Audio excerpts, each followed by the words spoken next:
So yeah, I just want to segue to the next topic right here. We're going to talk about the Detroit Lions draft picks from the 2020 class. I want to zero in on Jeffery Okudah, and then we'll talk about the rest of this class and things of that nature. I was a big advocate that the Detroit Lions should have taken Isaiah Simmons, this past year, but I thought about it more and more, and while Isaiah Simmons is a beast, I think he has a chance to win Defensive Rookie of the Year in Arizona. He's that good, okay? I love Isaiah Simmons, but I thought about it, and I said, Matt Patricia doesn't like to blitz a whole lot, and his scheme relies on scheming up pressure, and based on that, you need very good defensive backs to make that work. And Jeffery Okudah, he was right there at number 3. Some people felt that he was a top 5 overall player in the draft, and I'd argue he definitely was. So, I think the pick makes sense based on the team needs and things of that nature, because you could probably patch up your secondary with Trufant and the guy that you guys drafted out of Penn State a couple years ago. His name is escaping me. You can survive with Trufant and a couple other decent corners, and you could have Simmons in the middle of that defense, but why not add strength on strength? And why not challenge Aaron Rodgers in the division? Because you need good defensive backs to face a guy like Aaron Rodgers 2 times a year. You need to cover Devontae Adams. You need to cover Adam Thielen in Minnesota. You need to cover Jefferson, the kid out of LSU, at wide receiver. I think he's very good. You need to cover Allen Robinson. You need to win your division first before you can talk about making the playoffs. So I think that it's a match made in heaven for Patricia's scheme. Getting Jeffery Okudah, I think that he's everything you look for and a great defensive back. I think that he's the next great Ohio State defensive back. I put him in the category with Marshawn Lattimore, Denzel Ward, and I'd argue he might be better than both those guys. So talk about the thought process of maybe evaluating other prospects outside of Okudah, and how do you think he fits in with Patricia's scheme? Okay, yes. So we had, during the draft process, me and you had a bunch of conversations on Simmons versus Okudah. I was always an Okudah guy. Once I knew we really couldn't get Chase Young, I was full head of steam on Okudah. I am a Michigan fan, but I recognize how great Ohio State is and how great their players put out, or the players that they put out are. And I just love Okudah. I think it's a slam dunk pick. In today's game, you need a shutdown cornerback. Okay. I heard a quote a while ago saying the 2 biggest things in football is passing the ball and being able to stop the pass, which Okudah is going to help you stop the pass. When you're being compared to Stephon Gilmore out of the draft, who just won Defensive Player of the Year, you're doing something right. Okay. I think Okudah was a necessity. Okay. We needed that corner. Okay, we lost Slay. Slay was our guy. When we had Slay, we really struggled to get a number 2. Well, we get rid of Slay, bring in Trufant, and now have Okudah. And the guy from Penn State, Amari Warriare, the last name is kind of crazy, but he is a good corner. If we would have kept Slay and signed Trufant, I would have liked Isaiah Simmons. However, I think Simmons was kind of a luxury. He is positionless. You can play him wherever, okay? He's going to be a beast. I just think he wasn't right for our team. I think we needed Okudah. And then you look at some other guys that were on the board. Tua. Tua's probably the only guy I'll talk about. No. Okay? No. No, and no. Hey, really quickly, before you go on, I was actually going to ask you about Tua, but you can go ahead and rant about Tua right now and why the Lions should not have drafted Tua and things of that nature, because some Lions fans felt that Tua should have been drafted, and I felt that it was kind of laughable. You can go ahead and rant about that all you want right now. Go ahead. Go full steam. All right.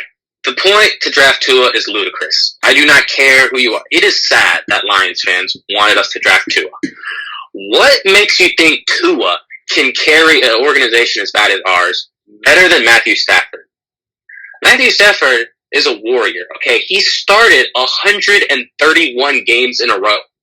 Tua Tagovailoa, like we say, Tua Tagovailoa has spent more time in the injury tent in college than any other player in history, okay? I love Tua. I am a huge Tua fan. But you cannot convince me that Tua's body is not a concern, okay? We don't have a good O-line to protect Tua. Why would we want him? I mean, I get it. Okay, you want something new. Stafford has been in the league for what? 11 years. 11 years. You want something new. No, Stafford is the guy. I don't know why Lions fans just got it in their mind that we wanted Tua. I will never understand it. I do not think Tua would be good with us. We have great weapons, but we don't have the line to protect him. And plus, if we did draft Tua, what are you going to do with Stafford? Are we going to trade him? Like, what would we even get in return for Stafford? So there's my rant. Okay. Then I also need a rant about this. When we took Okudah at 3, everyone was like, "Oh my gosh, a corner at 3? Like, what are you doing?" Okay, Jalen Ramsey went 4th, and Stephon Gilmore went 4th. 2 shutdown corners. Okay, Okudah is like the highest corner taken since I don't know when. I don't remember. But everyone was asking for the Lions to trade down. Okay, this is not Madden, people. You need 2 teams to trade down. Okay, we explored trying to trade down. Okay, but it takes 2 teams. A general manager is not going to trade down just for the heck of it. Okay, why risk? Okay, we trade down. Let's say we trade down to 6. Why risk someone else leapfrogging us and taking Okudah? Like, you don't want, if you have your guy, you do not want to risk the possibility of someone else jumping you to take him. Okay, we're not going to trade down 3 spots for like a 6th round pick in return. Okay, it's just not going to happen. We didn't have any good offers, so you just stay put and take your guy and be happy with it. Okay, you don't need to get greedy at the top of the draft. Okay, you're already getting a blue chip prospect. So there's my rant about kind of the evaluation of our top 3 pick. Like I said, I loved it. Got it. What are your thoughts on some other players in the draft that you guys got? Obviously, you get a guy like DeAndre Swift. You know, there's some other good players in this draft class that I like. Talk about the rest of the players you got outside of Okudah. Okay, so in all honesty, I think this was an amazing draft from Bob Quinn, who is our general manager. Probably his best one yet, honestly. Like, obviously, these guys still have to go out there and perform. You know, it's not what your team looks like on paper. But I loved the draft. So Swift, this one was a totally surprising pick for me. I was expecting us to go D-line, pass rusher. You know, AJ Epineza was on the board. I really wanted him. I think he fit our scheme great. He really fits the Patricia D-line mold. But I love the pick. Honestly, I kind of like Swift a little bit more than Epineza looking back. We all saw what he did at Georgia. Like, most people had Swift as their running back 1. And we got him at 35. Like, obviously, running backs are undervalued in today's game, which I totally agree with. But, like, getting probably the best running back in a draft in the 2nd round is pretty dang good. Like, Swift is a home run hitter who can run through the tackles. Like, everyone saw what he did at Georgia. He's going to complement Kerryon Johnson, who's more of a power back, very well. And we're really trying to improve our run game, which I love. Like, the Lions have never had a run game, and now we have Kerryon Johnson, Swift, Bo Scarborough, guys like that. I'm excited. Then we go out and take Julian Okwara, a pass rusher from Notre Dame. I love this pick also. This was a guy who, in his junior season, had like 12 and a half sacks, I believe. Comes back to school, gets hurt a little bit, and his draft stock went down. Just because of his injury, and his film kind of looked the same as his junior year. Like, he didn't get a whole lot better, but he was still good, so that's why he fell. He's not really a run stopper. He's like an outside linebacker, pass rush guy, kind of like a Caleb Von Chason who went earlier in the draft, just not as talented. But we needed guys who can get after the QB. I'm not sure he's ever going to be an all-pro, but he's great value in the 3rd. And it's funny, actually, his brother, Romeo Okwara, is one of our starting defensive ends. So quite possibly we could have 2 brothers rushing from the same side of the field. Okay, Okwara lines up against like the left tackle, left guard. So, and Julian, his brother, who we just drafted, we could it could be pretty exciting. Like, you know, you don't see that every day. 2 brothers rushing from the same side on the same team. Like, it's pretty cool. So from there, we had 2 third-round picks. Oh yeah, we got Okora with the 1st third. Then with the 2nd third, we get Jonah Jackson, a guard from Ohio State. Another pick I loved. We needed a guard. We let Graham Glasgow go. He went to the Broncos in free agency. And I think Jackson, for a 3rd-round pick, can come in and start right away. I love his film. really good run blocker and pass blocker. I mean, he impressed me with his film. His leadership abilities in the locker room were great. He was a captain at Ohio State, which is tremendous. I'm not saying he's the steal of the draft or anything, but he could be a guy who plays better than his draft ranking. I think I think he's going to start this year, and I think he has a bright future. After that, we actually took back-to-back guards. We went Logan Sternberg, guard from Kentucky. I was super shocked we went back-to-back guards here, but I like it. I mean, you can never have too many offensive linemen on your team. And Sternberg brings a unique energy to the team. He was voted the nastiest player in the SEC. Okay? Think about this. The SEC is by far the best conference.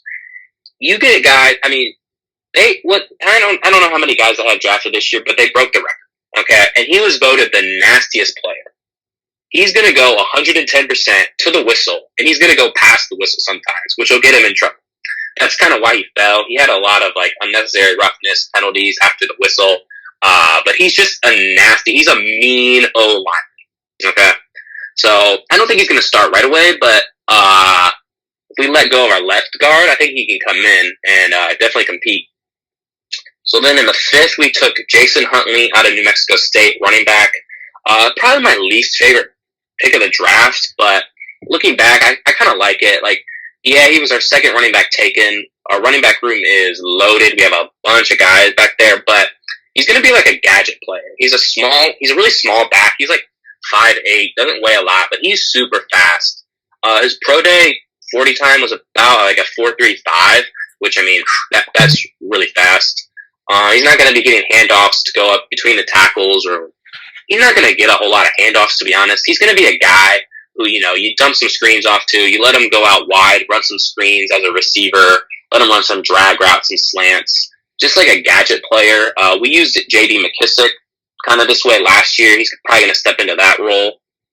After that, we take Quintez Cephas in the 5th, a receiver out of Wisconsin. Now, I love this pick again. I think for a 5th-round guy, he is a receiver who can really play. I mean, he tore up Ohio State in the Big Ten championship game. I think he went for over 100 yards in that game. I could be mistaken, but he put on a show. And at the combine, Jeff Okudah, who we took, said that the best receiver he went up against in all of college football was Quintez Cephas. And this was before we even drafted both of them. So it's not like he's complimenting his team. That quote is huge. There's no slouch receivers in the Big Ten. Okudah's going up against some great guys. He also went up against the likes of T. Higgins and Justin Ross in the bowl game. Okudah has been tested by talented receivers, and he said that Cephas was the best one he faced. When you watch Cephas on film, he's really a route technician. He's not like a Jerry Jeudy, but he is crisp with his routes because he knows he doesn't have that elite speed, so he has to win somewhere else, and he wins it by his route running. He has great body control when he goes up for the catch. And then he's going to be behind some guys in the depth chart this year. But I think once Marvin Jones probably leaves the team or something, he's getting up there in age. I think Cephas can really step in and really contribute. I mean, he's a guy who could be another steal. And then to finish it up, to keep it not going too long, in the 6th and 7th, we drafted 2 D linemen. Ja'Shawn Cornell from OSU, another Ohio State player, which I like, because they're always good in the NFL. He's more of a pass rush D tackle, which is, something you could use, on a 3rd down. He probably won't play 1st and 2nd down. But on a 3rd down, put him in, let him rush the passer, take the big boys out. And, with our last pick, we took John, Pennisy from Utah. Just another body on the D line. Who knows how these guys will come out. If they can become role players, that's what you want from a 6th and 7th round pick.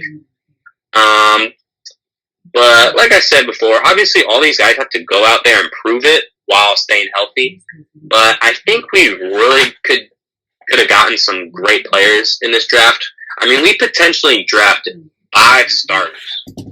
Not this year, but in the future, which could be really good. And I really needed a draft like this to regain some confidence in Bob Quinn and his vision for the team. So that's pretty much my thoughts on the draft. I really liked it, and I'm excited to see what these guys do.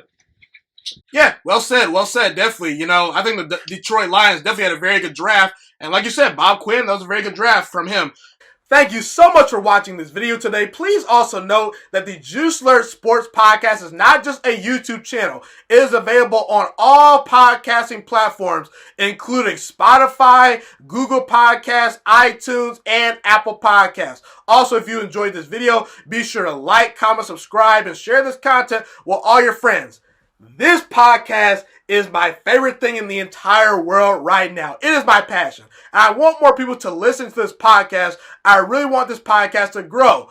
Also, a fun fact about me is that I want to go into the sports broadcasting and media world once I graduate from the University of Toledo, a college in Northern Ohio. I currently am a freshman there right now. I am looking to become one of the next great sports broadcasters and analysts out in the world. And I potentially would like to start my own network if this podcast really truly grows. Or if I fall short of that goal, I would love to work for a big time network like ESPN or Fox Sports 1. I am open to all networks. So if you believe in my dreams and you see or hear my passion through the screen, be sure to tell all your friends about the Juice Alert Sports Podcast. Stay motivated, you guys. Have a God bless day, and I'm out.